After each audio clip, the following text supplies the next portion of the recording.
Dans cet hangar, presque 1 million d'euros de matériel répartis dans 4 cumas. Un semoir à semis direct pour faire du semis sur différentes cultures. Donc une moissonneuse batteuse. Ces coopératives d'utilisation du matériel agricole sont vitales pour financer ces équipements. Désormais, les agriculteurs ont aussi besoin de ressources humaines.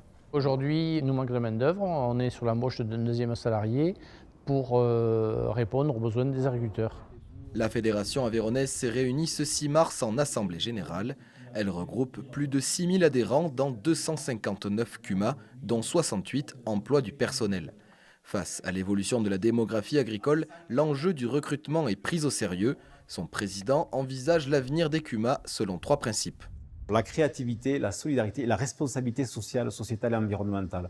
Parce que c'est vrai que trop souvent, on voit le modèle CUMA sous le prisme de la mécanisation collective. Et il s'avère que de plus en plus, on est en train de travailler aussi l'aspect humain avec les éléments peut-être beaucoup plus sociaux. Renouvellement des générations, main-d'œuvre agricole plus rare et plus qualifiée, nouveaux habitants dans les campagnes.